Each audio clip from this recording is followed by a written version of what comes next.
Hello welcome back to മീലോസ് world. അപ്പോൾ ഇന്നത്തെ പരിപാടി എന്ന് പറയുന്നത് നമ്മുടെ അടുക്കളയിൽ നമ്മൾ ഉപയോഗിക്കുന്ന മസാലപ്പൊടികളൊക്കെ വെക്കാൻ പറ്റിയ ഒരു റാക്ക് ഞാൻ ചെയ്യിപ്പിച്ചിട്ടുണ്ടായിരുന്നു മരത്തിൻ്റെ ഇത് വെച്ചിട്ട്.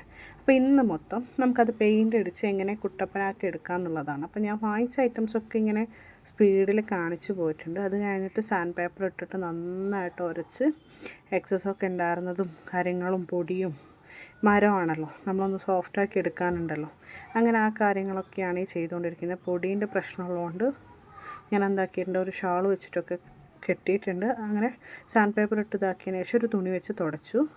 അതിന് ശേഷം നമ്മൾ പ്രൈമർ അടിച്ചു കൊടുക്കുകയാണ്. വൈറ്റ് കളറാണ്.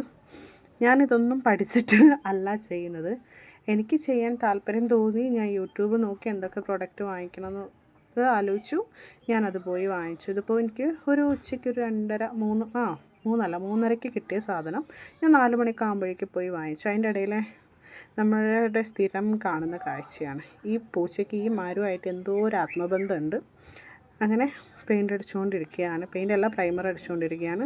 കംപ്ലീറ്റ് പ്രൈമർ അടിച്ച് കംപ്ലീറ്റ് ആക്കിയിട്ട് നമ്മൾ ഉണങ്ങിയതിന് ശേഷം വേണം എന്ത് ചെയ്യാൻ, അടുത്ത പെയിൻറ്റ് അടിക്കാൻ.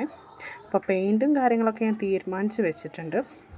ഇത് കംപ്ലീറ്റ് അടിച്ച് എന്താവണം, ഉണങ്ങണം. ഉണങ്ങിക്കഴിഞ്ഞിട്ട് പെയിൻ്റ് അടിക്കാം. അപ്പോൾ അതൊരു പാർട്ട് 1 ആയിട്ട് കൂട്ടിയാൽ മതി. സെക്കൻഡ് പാർട്ടായിട്ട് ഇനി ഞാൻ വരുന്നതായിരിക്കും. അപ്പോൾ നമുക്ക് വിചാരിച്ചാൽ പറ്റാത്തതായിട്ടൊന്നുമില്ല. നമുക്ക് താങ്ങാൻ ആൾക്കാരുണ്ടെങ്കിലല്ലേ തളർച്ച ഉണ്ടാവുള്ളൂ. നമുക്ക് താങ്ങാൻ ആൾക്കാരില്ലെങ്കിൽ നമ്മൾ എന്ത് ചെയ്യും, ഓട്ടോമാറ്റിക്കായിട്ട് എല്ലാം ചെയ്യും. അതിനൊരു ഇഷ്ടം കൂടി വേണം കേട്ടോ. നമുക്കിന്ന് ചെയ്താൽ, അതായത് നമ്മൾ സ്വന്തമായിട്ടൊരു കാര്യം ചെയ്ത് അതിൻ്റെ കംപ്ലീറ്റ് സാറ്റിസ്ഫാക്ഷൻ നമുക്ക് കിട്ടി, അതിൻ്റെ ഒരു ഔട്ട്ലുക്ക് കാണുമ്പോൾ നമുക്ക് കിട്ടുന്നൊരു ഹാപ്പിനെസ് ഉണ്ടല്ലോ, അതാണ് എന്നെ ഇതൊക്കെ ചെയ്യാൻ പ്രേരിപ്പിക്കുന്നത്. കുറച്ച് ദിവസം മുമ്പ് ഞാനൊരു റൂം മേക്ക് ഓവറിൻ്റെ വീഡിയോ ഇട്ടിട്ടുണ്ടായിരുന്നു.